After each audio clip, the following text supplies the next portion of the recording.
Marshall Fire inspired a critical look at how we notify people about emergencies nearby. Boulder County's faced some criticism for not finishing the setup of a system to send Amber Alert style messages to all cell phones near the Marshall Fire. Those are called wireless emergency alerts. They're part of a federal system. 9 News reporter Steve Stager headed for the hills where he found a county that's been using those kinds of messages pretty regularly for years. Summit County's beauty is both blessing and curse. The blessing obvious. Our census population's about 30,000. The curse. The busiest ski times, we have upwards of 200,000 people in the county. Ryan Bovaird is Summit County's emergency manager, preparing this beautiful place for the worst possible situations. That's an overwhelming majority of the population at any time that are not residents. They don't live here. Part of his job, simply letting people know what's going on, whether they live in the county or not. In Summit County, we got approved and authorized for access to iPAWS in 2018. iPAWS, Integrated Public Alert and Warning System. It allows local governments to send wireless emergency alerts. And everybody will commonly be familiar with those because that is the technology that Amber Alerts are sent out.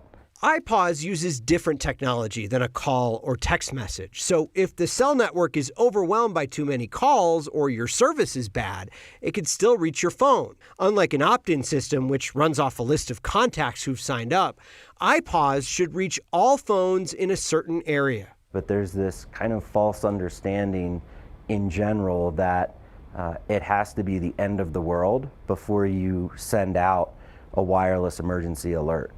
And that's just not the case. So for iPAWS, he's alerted everything from power outages to COVID rules to fire restrictions. We were in stage 2 fire restrictions and we had 2 nights of string cheese incident at the amphitheater. We were really worried about people camping and having fires. The county still uses its opt-in system in tandem with iPAWS, though Bovaird says they each have their flaws. It's technology and it's not perfect. I have never sent out a wireless emergency alert that everyone I talked to afterwards received it. And same thing with the opt-in. I'm constantly struck with the fact that it's 2022. Does it seem to you like there should be a better way to do this? You know, that's a good question.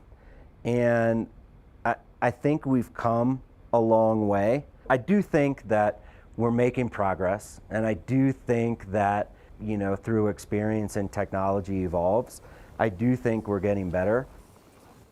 Bovaird told us that each time he uses one of those wireless emergency alerts, he knows that he's going to hear from a handful of community members who think that the situation wasn't serious enough. We talked about those polygons that they can draw to send messages to specific areas. Improvements to that system means those messages are only supposed to bleed over about 500 feet past the geographic line that's drawn. And Bovaird says in the mountains, it bleeds a little bit further.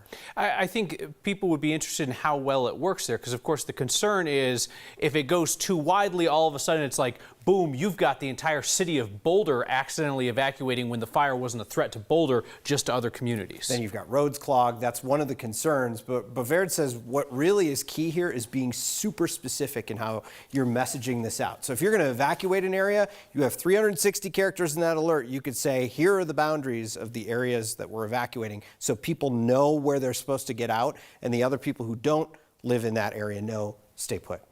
Thank you, Steve.